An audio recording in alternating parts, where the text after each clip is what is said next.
and I know what my limitations are. And so I'm going to tell you that up front. I help you to make the best decision for yourself, whether coaching is good for you or whether you need some other help outside of coaching. So that's very important for anybody to understand. So I just don't delve into just becoming that coach and trying to sell myself. That's not what I do. I want to try to help the person to make the best decisions in their life and where they need to seek. And if coaching is that, then I'm all for it. But within that realm, I do find other ways to help them to get to a financial advisor, to get them to a psychiatrist, to get them to where they need to really be beyond me. And sometimes you can.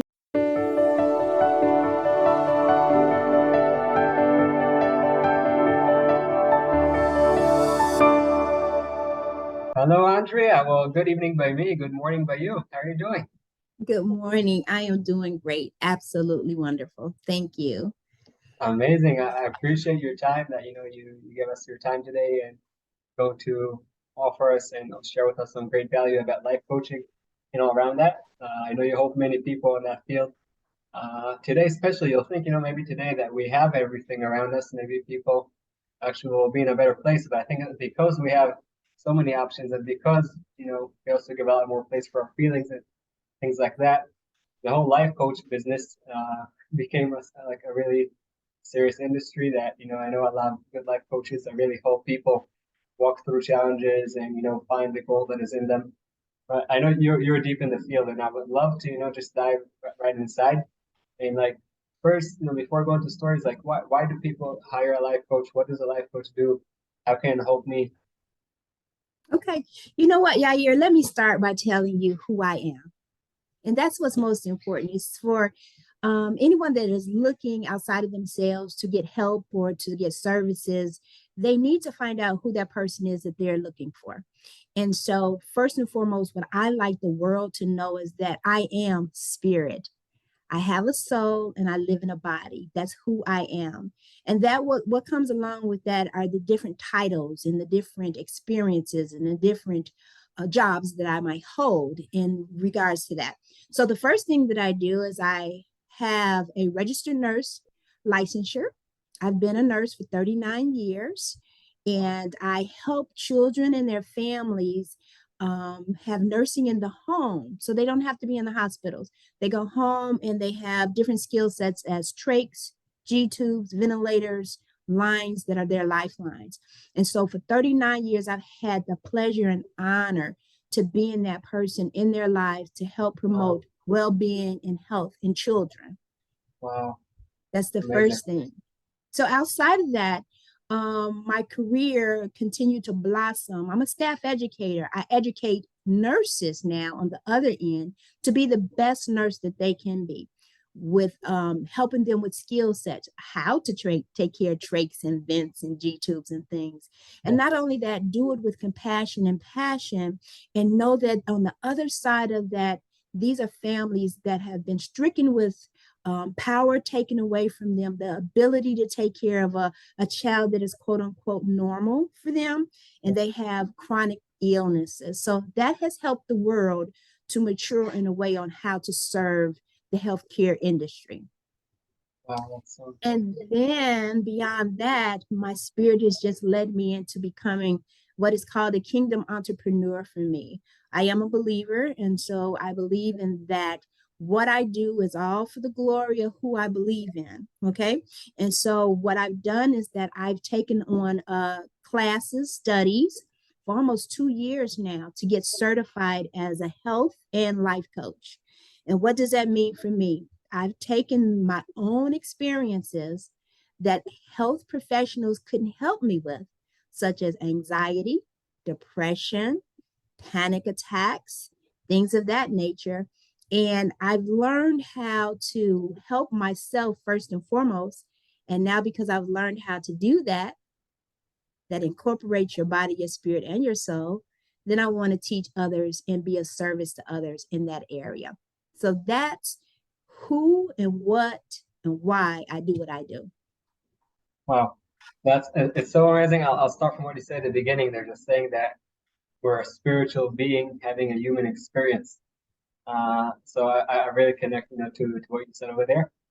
And what's also the reason I really connect also to more things that you said, because a lot of the reasons that people come to life coaches could also be, different challenges, but anxiety, depression, and things like that. And when you personally go through those experiences, you have you can have more empathy towards a person, and you could connect more to the people that you life coach. Is there like when you come in and you life coach people, is there something like specific that okay, this is going to be the thing that we're going to work on, or people just come like say, okay, hey, good morning, like let's just start talking general, and then like you find something specific. Like how does it work? If someone tells themselves now, hey, do I need a life coach? I don't know what to talk about. Like, does someone need to know like what to talk about, or that just reveals with more and more times that you meet? So I'm a person that likes to make sure that it is particularly important for people to know exactly the kind of population of people that I serve. That's first and foremost. And so what I have is that I have a vision and a mission to give a person experience in the area of women going beyond themselves to become themselves. Okay. And so does that mean that you have a health challenge? Does that mean that you have a challenge in connection with other people? Do you have a challenge with relationships? Do you have a challenge in those quote unquote things that cause you issues such as anxiety and depression? The one thing that I want to specify to the world is that what I don't do, I'm not a clinician, I am not a specialty what do you call it? Person that counsels. Yeah. There's a difference. And I know I've learned what the difference is. So I'm never going to be that person that's going to tell you that I know everything about your experience with anxiety, depression, and I know what my limitations are. And so I'm going to tell you that up front. I help you to make the best decision for yourself, whether coaching is good for you or whether you need some other help outside of coaching. So that's very important for anybody to understand. So I just don't delve into just becoming that coach and trying to sell myself. That's not what I do. I want to try to help the person to make the best decisions in their life and where they need to seek. And if coaching is that, then I'm all for it. But within that realm, I do find other ways to help them to get to a financial advisor, to get them to a psychiatrist, to get them to where they need to really be beyond me. And sometimes you can use both. You can use coaching and you can use counseling. You can use coaching with something else coupled. And so I think that's very important in the world to know is that I'm not here trying to sell anything but what the truth is. And the truth of the matter is, I want the best for you. Wow. No, when you were saying all that, I was thinking about a little bit about my family doctor. Because a family doctor is there to help you, is there to guide you. And a lot of times, the family doctor will tell you to go here or there based on the information that you give. So it sounds like a life coach. Basically, I come to you, I tell you what I have, and then because your honesty, because you're on a mission that you just said it pretty clear, like crystal, that you want the best for the person that comes. So you'll be honest and you'll tell them, okay, maybe I can help you with A, B, C, D, but maybe in addition to that, you also need to go someplace else. Is that correct? Exactly. That is really correct.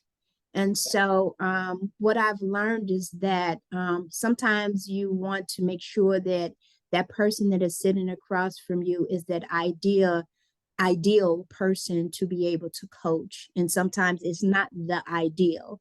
Mm. The one thing that I want to say is I'm not here to speak on other coaches or coaching in general. I can't do that because I respect the industry of coaching. There's a wide variety of coaches out here that have their different niches. And I don't want to speak on that, but I can tell you without a doubt what you'll get from me if you ask me to become your coach. How about that? Yeah, I would love to hear about that.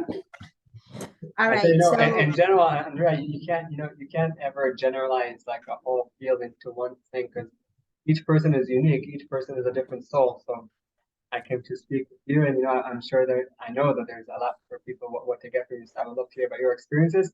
And after you start, also maybe you could also give some, I know that what helped you, but maybe you could give some, if comfortable, some advice or tips of what helped you getting over anxiety and depression. Absolutely. I would Basically, love to share my story. Absolutely. So the one thing that I use in regards to my coaching method is a system. I have a built-in system. Right now, I'm utilizing a 12-week program where I will sit down with a client and I will coach them every week for about 45 minutes to an hour on whatever subject matter that they're bringing to the table. But the kind of system that I have looks at like, let's say it's a stool with three legs, right? And so if you take one of the stool legs away, that stool is probably going to fall over. So what you want to do is stay intact with the three legs. And the first one is the system. The second one is the support that I give. And the third one is accountability. You have to be accountable for maintaining part of the work that you have to do. And I help you to stay accountable to that thing. So that's the kind of program that I have right now in place. And then the second thing is that is most important is that I want to create sustainable habit change. Where there's habit change, where is your behavior, or where there is belief change, or there is identity change, then you will see transformation that will be sustainable.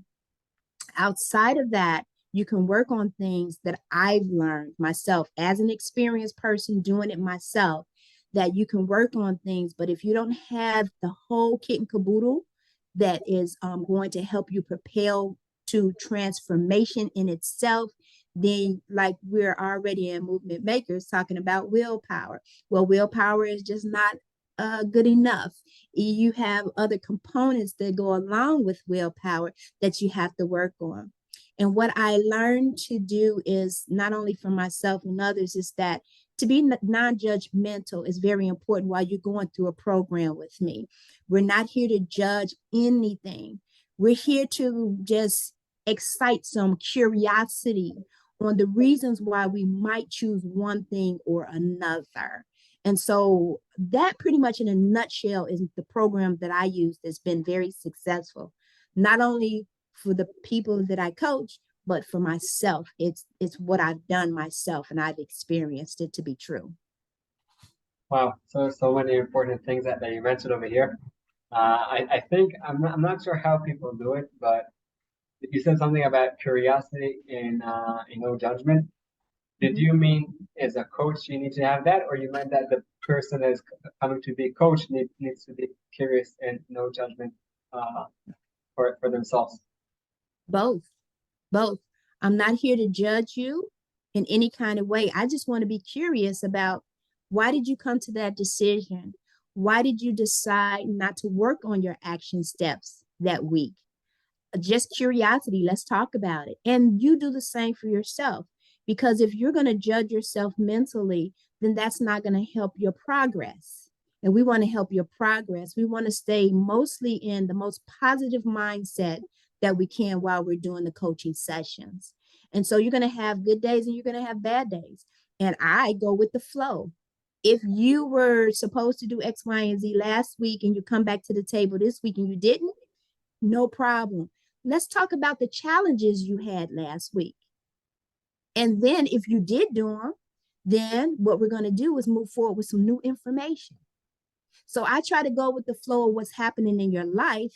We're not rushing anything and we're just being very patient with ourselves. That's an important one to be have some patience, especially these days that we want everything right here and fast. But now we know it's nice we're talking and I'm a comfortable place here also after a beautiful morning. You told me before we went on camera. It's so far a blissful day. But you also said there were times that you're in depression and anxiety. So when you're not in this nice state, or I'm not in the state, like how does someone when you're in that type of state of depression or anxiety, how do you not judge? How do you stay curious? Like it's really easy to say these things when we have a nice time. Like how do you get out of? I always wonder like how do you actually get out of that step of depression, anxiety, and then start thinking the rest of the things that you just now mentioned? Very great question. And the reason why I love this is because I have experience in doing that. It's not easy. It's not going to happen all the time. So I am one that understands that. So for me, it's about habit change. So just say like I had a period in my life where I became ill. And as a healthcare professional, it wasn't a good feel for me. I thought the doctors could fix me. I was broken and somebody needed to fix me and they couldn't. And so that landed me into wondering what was going on. Why can't I be fixed? And of course, anxiety will continue to grow and grow and grow. And then that's when depression sets in. So, of course, when you're in a deep depression, I can't say, oh, be curious about that. Don't judge yourself. I can't do that. I have to meet you where you are at that particular time. But as a coach, my goal is to help you to change habits in your subconscious mind that have been downloaded and downloaded over a period of time. What you have to do is work at downloading better stuff down into your subconscious mind. So the habits that you have, such as worry. Yes, I'm sick. There's one person on this end that worries about it, and on another person over here does not worry like that because it's who they are. So that's when I was trying to say, trying to help women to become themselves, go beyond that thing and to become themselves. That's what I'm talking about. It's working at habit change. It's working at belief change. It's working at identity change to help you to become that person.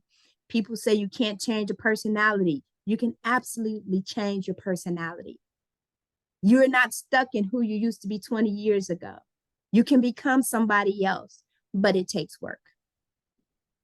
So basically, that work, those habits, you think that if someone will have those right habits, eventually they'll be able to get out of that depression and out of the anxiety? I believe that that can happen, but don't forget that wherever they are, they have to maintain. If they're on antidepressants, they have to maintain it while they're working on trying to change their mindset and their habit. So it's Yeah. coupled with that. So I believe, that's my belief, that anything that you're working towards, just like anything else in life, you can change your habits. I have the habit of walking every day. Guess what? It's just who I am. I get up in the morning and I walk. Even though I might have pain in a limb or a back or whatever, I'm walking because my mind is already set there. It's something that I get pleasure out of. You got to have the emotional connection to why are you doing what you're doing? What is your deep seated why? And you have to love why you're doing what you're doing to get it done. Wow, amazing. I love that. And I really connected to something else that you mentioned before. You said that, if someone's now depressed and I don't like putting too many tags over depression, anxiety. Mhm. Someone's not in a place that they're feeling well, call it however you want. You have to meet them where they are, because otherwise, like if you come to them, hey, no, start running, dancing, and they'll say like, get out of my face. So Yeah. that's so important, and also the part that if people didn't hear it until now, you said the word habit so many times, and it's so important because when you build something that is part of your life, so maybe in the times that you have anxiety, depression, whatever it is that you have, just not in a good vibe. If you have that habit, like you said, you'll go walking anyway, even if you have some pain. So okay, maybe you'll do some more stretching, whatever, but you'll do it anyway. I could tell you, I love dancing, and Hmm. I went to a party, and I just go alone. And when I was there, uh, I felt kind of weird because everyone over there, I'm single, and everyone were with couples and groups, so I had this feeling inside what wasn't good. So I gave it the space, like you said. I said, okay, let's keep myself over there. And so, okay, I'm not feeling well right now. Like I'll give the respect to that feeling for some time. But then Hmm. because I had the habit of just, just continuing, like giving the space and continuing, I just went back on the dance floor. And, let's say it was a long night and some good moves. But that's why I think like also giving that time or like you said, maintaining whatever it is. I believe after that, maybe we could do like a zoom out and say, okay, do we want to stay in this place or not? But recognizing that we're there is really important. Yeah. So I really appreciate you putting emphasis on that and the habits. And I want to know, like, from your story, are there any specific tools that helped you overcome all the like the challenges that you mentioned before? Absolutely. Let's just hone in what my experience was with anxiety. One day, my world just spent out of control. I had vertigo, I was spinning, and I didn't understand what was going on. What I learned years later, and we're talking multiple years later, is that I was under so much stress and I wasn't dealing with it effectively or in a healthy way, that it kept building up and my body responded. You know, if you're in that fight, flight, freeze syndrome, well, I kept building on that and building, and I didn't know it at the time. And I learned after education later that that's what was going on. And so my body got into that situation where I was always anxious. And at night, when I was trying to rest and sleep, panic attacks would wake me up out of my sleep. Now, this has been built, yeah, this has been built over years. Wasn't on any medication. I did try to go to a psychiatrist and I tried antidepressants and anxiety meds that made me worse. So as a person, Oh, I made a choice to wean off of those. And then this 15-week program came on TV one day. It was a self-help program. You do it yourself. And they taught me what anxiety was. It's very important to educate yourself on the words that we're using in context of ourselves. So I learned what anxiety was. I learned about the fight, flight, freeze syndrome and everything. I learned about stress and what it does to the body and how the body responds in the parasympathetic, sympathetic. And I know that's a lot of medical stuff, but I'm just saying I learned. And what I did was changed my mind. So when a panic attack came, I changed the way I felt about it. It no longer would fear wouldn't build up. I would just say, I'm just going to ride the wave. I don't feel good. I don't like these symptoms, but guess what? They're not about to kill me. I'm not about to run to the hospital because they're not going to do anything anyway. And that was my safe place. So let me build a safe place right here by myself to know I'm okay. And I kept telling myself, I'm okay. And guess what? After months to maybe even some years, I am free of anxiety attacks like that. I am free of panic attacks totally 100% because I changed my mindset about the thing. So, fear is a number one factor that will keep you stuck in any area of your life. And that's another thing that you would have to learn about what fear does and how you can get out of it. well, this is crazy. First, I'm really happy for you that you got over all this, but you're saying that you changed basically the meaning you gave to those events after you learned about them, and Mhm. that because you changed the meaning, that helped you basically kind of get over this whole story that like it's not a story. It's so many times that you woke up at night and anxiety and all that. Yeah. All that's because changing the meaning. Yeah. Changing the way you thought about that thing, your mindset. Absolutely. Wow, there's we start over here the videos. A lot of them that they're just saying when you change the way you look at things, what you look at changes, and Yes. it's amazing Wayne now. Dyer, right? Wayne Dyer, Wayne Wayne Dyer, Dyer. Yeah. I love He's Wayne my Dyer. man. He's my Wayne man. Yep. Dyer is the best.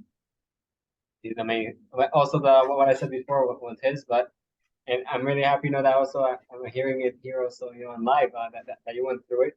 And I think, I always like on the show that people should always take it and make it like practical. So if anyone that is listening now, so you're saying if they're going anything through anything challenging, they should basically, of course, each person's a different individual, and we can't, we don't know what's the story, but in general, take that event, take that story, understand it, and change the meaning to the meaning that benefits you. Absolutely. Absolutely. You said it right, very good. And I love the way you put that analogy is that your thoughts do drive your actions. And you have to understand when I came out, I said, I am spirit, I have a soul, and I live in a body. So they're interconnected. They work together in together. And we have to understand how that works. If you're taking just the body on one end, the soul over here, and the spirit over here, then it won't help you in the long run to say, well, if I'm thinking this it's going to cause physiological changes in my body. And then my body is going to bring my spirit down. And I'm going to think this way and I'm going to act this way and I'm going to respond this way. It is a learning curve. It is a lot to understand. But that's why with coaching, we take it bit by bit. And with me, it's not just a 12-week program. You go as long as you want with me. Sometimes coaches have their clients for years, just like psychologists, psychiatrists, clinical studies, and all kinds of stuff. It takes time. It took time for scientists to come up with X, Y, and Z, and then to find out that that's gone, and we got to come up with some more and some more and some more. So time is going to continue to go, and we're still going to continue to learn. And it sounds something that, that would take time. But I'm just curious, like as you were saying that, like someone needs to come open-minded to, like you can't come expecting that your coach, and you for sure told me if I'm wrong, but like you can't come expecting your coach will be your like, your savior. Hey, yeah, I'm going to the coach and they'll tell me everything what to do. Like you need to come, I'm assuming, right? Like open-minded for things to unfold. Or you're saying, yeah, the coach will like from that so far it doesn't sound like that, but like Mm-mm. I'm trying to understand if that's really like the mindset. You come like open-minded, or no, I'll come to the coach with time. They'll do for me all the work, and we'll be fine. So this is for me. I tell you to come as you are. Again, meeting you where you are. Everybody's not open-minded. Everybody doesn't have an open heart. Some people do look for that doctor, that nurse, that coach, that psychologist, or whomever to fix them. They are trying to come to be fixed. I'm not trying to fix you. I'm trying to help you learn how to heal yourself. That's what I'm trying to do. And if you're closed at the time, then I'm going to notice that. And I'm going to try to open up your heart. Your heart is where your soul is at. And so if I can tap into that and get you to open up, then better days are to come. So I have to be diligent about the way I look, non-judgmental, just curious about your story, where you're trying to go from here, and let me help you get to that place. And give you the tools to do it, where you're putting tools in your toolbox that at one day in time, when you disconnect with me, that you'll have everything you need to continue your life and to become prosperous in your soul. Wow. What I really love about all the things that you're saying, you're basically helping people to tap into the gold, into the treasure that is already in them. So sometimes you need to have the right tools, and like anything in life, you have different tools in order to tap into different fields. And but you're saying you have the gold is in you, it's there. I'll help you, there's a story about the golden Buddha and all that, but I'll basically help you find it, and not find it, or I'll say unfold and see more and more of it. And you mentioned the learning part, that it could take time. I think we're here, for a life of learning. And my grandma told me, like the second I was born, I got into university, and I asked her, Mhm. "What university?" She told me the University of Life. It doesn't stop. You graduate when your soul decides to go to the next step, So I, Absolutely. I really connected to what you said over there. If people want to connect with you, so that's okay. I'll leave the links in the bottom below. Yeah. They can feel free to connect with you, and you'll talk. You can walk in from there. Of course, you can't coach anyone that, or someone can take like all the ideas from here and say this is exactly for me. Of course, they could try it, but in order to really understand better and to get better tools, I would believe that would be better to connect you directly. Yeah. So I appreciate your time. I appreciate the tools that you gave. You also shared about your story, and also in general what you're basically offering. And I think that's amazing, because then all of a sudden people can discover things in themselves that they had no clue that they were there. And it's Yeah. them. By the way, it's not you, and it's not someone else. It's not difficult. You're there to help them discover the beauty that is already in them. So I Absolutely. really appreciate also all the work that you did before, nursing and the kids. It's amazing. So really, thank you very much. I appreciate that. Thank you so much for having me. It's been an honor and a pleasure. So just remember that I help women to go beyond themselves to become themselves. I love that. Amazing. Thank you very much, Andrea. Thank you, Yair. It's a pleasure, and I hope to see you again. Sure. See you soon. I hope you enjoyed the video and you got some tools to overcome your challenges and light your path. For us to help other people, please press that thumbs up and subscribe to the channel. And don't forget that the most amazing things in life are the one you take for granted.